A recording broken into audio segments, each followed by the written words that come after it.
যুবক যদি ভিতর থেকে এই কথা বলল, হায় যৌবন কোন কাজে লাগাইলাম। মা বোনরা যদি চিন্তা করতে করতে এই সিদ্ধান্তে পৌঁছল যে হায় আমি নারীত্ব কোন কাজে লাগাইলাম। পুরুষ যদি চিন্তা করলো আমি পুরুষত্ব কোন কাজে লাগাইলাম। যদি ভিতর থেকে আসলো হায়, তো হাদিসে কুদসি বলে আল্লাহ এই উম্মতের জন্য বলেন, ফালাম্মা তায়াক্কানতা বিল বাওয়ার ওয়া যানানতা আন্নাকা মিন আহলিন নার মানাহতু ইলাইকা রিদওয়ানি ওয়াল্লাইতু ইলাইকা গুফরানি ওয়া কুলতু লাকা লা তাহজান গফারতু লাকা যুনুবা ওয়াল আওসার ওয়া লিআজলিকা সাম্মাইতু নাফসি আল আজিজুল গফফার। এই উম্মত যদি চিন্তা করতে করতে কোন পর্বে যদি অনুতপ্ত হয় আর যদি ভিতর থেকে বলে হায় কি করলাম, আল্লাহ বলে তুমি হায় বলতে দেরি, আমি রেজার চাদর দিয়া তোমাকে ডাকতে দেরি করি না, মাগফিরাতে ডুবাইয়া দিতে দেরি করি না, ছুটা আইসা এই কথা বলতে দেরি করি না। চিন্তার কোনো কারণ নাই, লা তাহজান, চিন্তার কোনো কারণ নাই। গফারতু লাকা যুনুবা ওয়াল আওসার, তোর গুনাহ খাতা মাফ করে দিলাম। আর এটারও একটা কারণ আছে। বলবেন এত গুনাহ মাফ করে দিল আল্লাহ, তো আল্লাহ আল্লাহ বলে লা তাদুররুহু যুনুব ওয়ালা তানফা, বান্দার গুনায় কোনো আল্লাহর ক্ষতি সাধিত হয় না।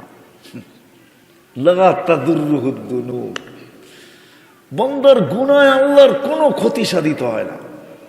ওয়ালা তানকুসুহুল মাগফিরা, মাফ করে দিলে আল্লাহর কোনো কমে না, বরং আল্লাহর স্বভাবই হইল। নাইলে ওলামারা কোত্থেকে পড়ে? ওলামারা দোয়ার ভিতরে পড়ে, শুনা দেখেন, ইন্নাকা আফুউন কারীম তুহিব্বুল আফওয়া।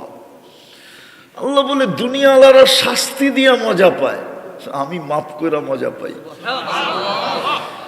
দুনিয়াওয়ালারা শাস্তির জন্য তালাশ করে। দেখবেন সিআইডি সারাদিন খুঁজতে থাকে, বিভিন্ন সংস্থা খুঁজতে থাকে আসামি শাস্তি দেওয়ার জন্য। আল্লাহ বলে আমি ডাকতে থাকি মাফ করার জন্য। তোমাদের শাস্তি দেওয়া স্বভাব, আমার মাফ করা স্বভাব। তোমাদের শাস্তি দেওয়া ক্রেডিট, আমার মাফ করা ক্রেডিট। তোমরা শাস্তি দিয়ে মজা পাও, আমি মাফ করে মজা পাই। তোমরা শাস্তি দেওয়া ভালোবাসো, আমি মাফ করা ভালোবাসি। বিদায় আমি কিন্তু শেষ জায়গায় চলে আসছি। যদিও ডাক্তার আমাকে এখনো অনুমতি দেয় নাই। আমি গত 28 তারিখে আমার রাত্রে রিং পড়ানো হয়েছে, এখনো 28 তারিখে 1 মাস হয় নাই। কিন্তু করণীয় কি? মাদ্রাসার দিকে তাকা। সবাইকে তো মাদ্রাসা বুঝাইতে পারবে না যে এই অবস্থা। এই জন্য আমি কিন্তু কথা শেষ জায়গায় চলে আসছি। আমাদের চিন্তা করা উচিত, যাত্রী হিসাবে চিন্তা করা উচিত। নাইলে কিন্তু দুনিয়ায় যা পাইলাম পাইলাম। কোরআন এটার দিকে ইঙ্গিত দিছে, আর রাদিতুম বিল হায়াতিদ দুনিয়া। দুনিয়ায় পাইলেই বা কতটুকু পাইলে। আজকে একটা কথা চিন্তা করেন আপনারা, আমি আপনাদেরকে যুক্তি দিয়ে বুঝাইতে চাইতেছি। এই দুনিয়াটা, আমাদের যে দুনিয়ার ফুটবলটা আছে না, এটা মাত্র 24,000 মাইল। যেদিক দিয়ে মাপবেন কত কত, যার ভিতরে 67 ভাগ হলো পানি, 33 ভাগ হলো স্থল।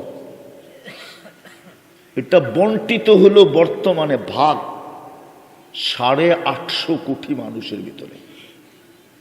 কত? এবার বাড়িতে যে যদি অঙ্ক জানেন তাহলে হিসাব করে দেখেন যে আপনার ভাগে কতটুকু পড়লো। আরেকটা হাদিস দিমু একটা। আল্লাহ বলতেছেন আমাদের নবীজির মাধ্যমে, লাউ কানাতিদ দুনিয়া ইনদাল্লাহি তা'দিলু জানাহা বাউদা মেশকাত শরীফে আছে।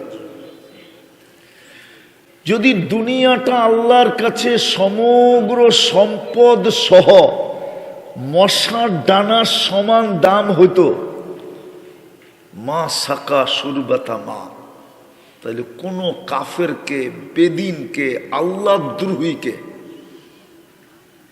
সব বাদ দিলাম, 5 বেলা যাদেরকে আল্লাহ স্বয়ং নিজে ডাকে আর 90 ভাগ আসে না, কাফেরদেরকে তো আল্লাহ ডাকেনই না। ডাকেন?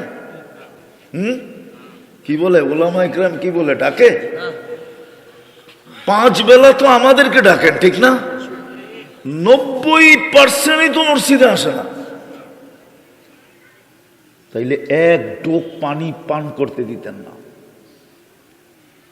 আসেন, মাইনা নিলাম মশার ডানার সমান। দুনিয়াতে মহাদেশ কয়টা? 7টা। প্রথম মশার ডানাটাকে 60 ভাগ করেন, তাহলে আমাদের এশিয়া একটা মহাদেশ, ঠিক না? 7 ভাগের 1টা ভাগ আমরা এশিয়ালারা পাবো, ঠিক না?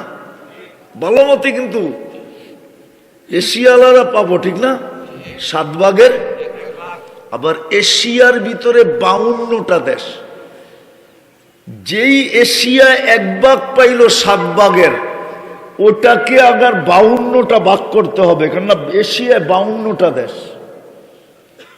জানি না এখন আরো 2-1টা বাড়ছে কিনা, কিন্তু অনেকদিন আগের কথা বলতেছি, 52টা দেশ হলো এশিয়া মহাদেশে।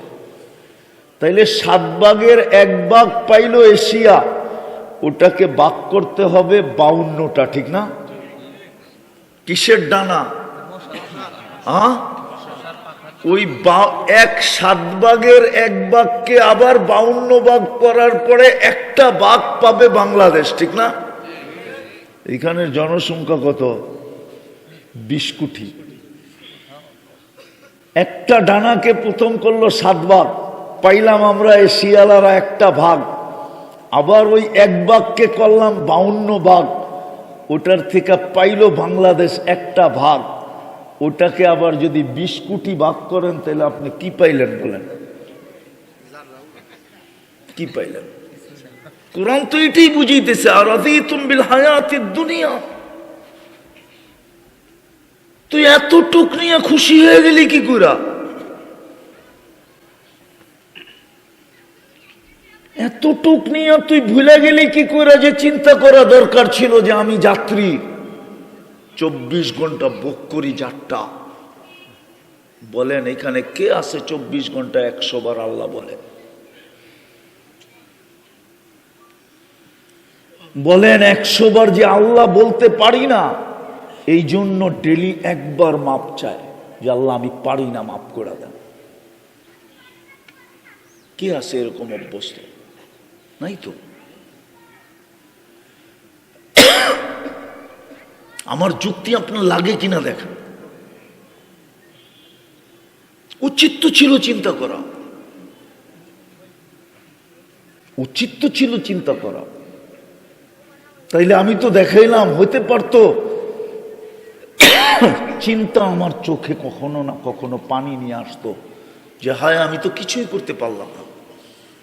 হয়তো চোখের কোনায় পানি উদিত করে দিত, লজ্জার পানি আমার চোখের কোনায় উদিত হইতো, তাইলে হয়তো হিন্দির একটা প্রবাদ বাক্য হলেও সত্য হইতো। হিন্দিতে প্রবাদ বাক্য আছে, নাদামত কি আঁসু গুনাহু কো ধুল দেতে হ্যাঁ। অনুশোচনার, অনুতপ্তের পানি চোখের কোনায় উদিত হইতে দেরি, তোমার গুনাহ ধুয়া যাইতে দেরি হয় না। ছিল তো প্রবাদ বাক্য, আর প্রবাদ বাক্যটা হাদিসের থেকেই ছিল। ওলামা আমার সাথে একমত হবে, অনুতপ্ত হয়ে যদি কেউ চোখের কোনায় একটু পানি উদিত করতে পারে মাছির মাথা সমান, হাদিসে আছে চক্ষু জাহান্নামের উপরে হারাম। এই ব্যক্তিটাই জাহান্নামের উপরে হারাম, দোজখ নিভা যাবে, ও আর দোজখে যাবে না। তো আমাদের চিন্তা করা উচিত,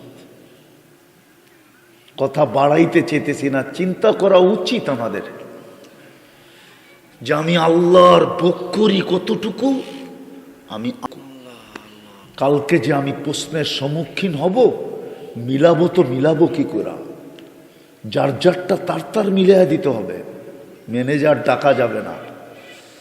কেননা ওই দিনটা এরকমই দিন, কুল্লু মরিইম মিনহুম শা'নুন ইউগনি।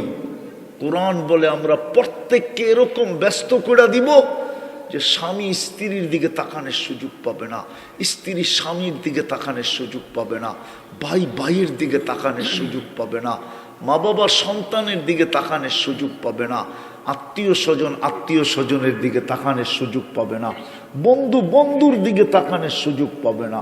লিকুল্লি মরিইম মিনহুম শা'নুন ইউগনি। আমরা এরকম ব্যস্ত করে দিব। নবীরা পর্যন্ত মা বাবার খোঁজ নেওয়ার সুযোগ পাবে না। নাইলে নাফসি নাফসি কেন বলবে? নাইলে তো মা বাবাই বলতেন, ঠিক না?